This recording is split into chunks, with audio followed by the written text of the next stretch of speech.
ओडिशा रे वर्तमान ओडिशा खाली बालेश्वर जिला नुह सारा ओडिशा रे प्रत्येक दिन हजार हजार गो चालान होची। बीजेपी सरकार आसला परे जो कमिटमेंट करते गो चालान तार जो आईन आसो आज पर्यंत ता भी हला ना। आपण मैंने निजे गो सुरक्षा बाहिनी रही गोशाला चलाउछन्ती कौन पदक्षेप नहीं वर्तमान सुधा देखो आज्ञा जो कथा कहते नुआ सरकार आसी बीजेपी सरकार सी कहते अनेक थर कहते आम गो हत्या बंद करदेबू गो चालान बंद करदेबू से आईन आणबू परिप्रेक्षी भी आम जी गोभक्त माने साधुसंत को नहीं लयार पीएमजी छक आम गोटे आंदोलन भी करूँ शांतिपूर्ण आंदोलन करूँ से भी आम सरकार को चेतई देवाई चाहूँ जे आंदोलन जमीक हो आईन टा पारित हो बोली किंतु बड़ दुखर विषय आज पर्यंत कई जानी ना से भाया कौन आईन गृह में आगत होना कौन विधेयक होना आईन तो हवा दूर कथा केवल मान्यवर एमएलए संतोष कटुआ नीलगिरी एमएलए संतोष कटुआ भाई सी प्रस्ताव आनी ना कौन विधेयक आईन एपर्यंत होना सरकार भी आज पर्यंत आम एत गुहारी कलुनी जो केटल स्मगलिंग हो पर डे ओडिशा दे जाउची विशेषकर कटक भद्रक सोर जाजपुर बालेश्वर आम अनेक थर जो पुलिस अधिकारी मान जनईचु कि आज पर्यंत कार्यानुष्ठान पूरा शून्य रोचे आम देखु गतकाली राति आम बहुत अनुरोध करूँ जाजपुर एसपी को आम मेसेज करूँ जाजपुर क्राइम ब्रांच को आम मेसेज करूँ आईएससी पाणीकोइली आईएससी को कहलु किंतु से देखो साहपुर लड़ है सेठी बालचंद्रपुर लड़ है गोरु गाड़ी नंबर देलु एस्कोर नंबर देलु किंतु किंतु कार्य शून्य होगा राति भितर आराम से गाड़ी पड़ू बड़ माने गोटे सन्देह सृष्टि होती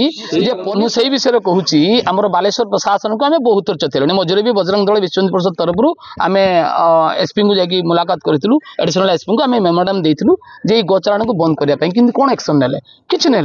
देखो जो मैंने उपर अधिकारी रोचंती पदस्थ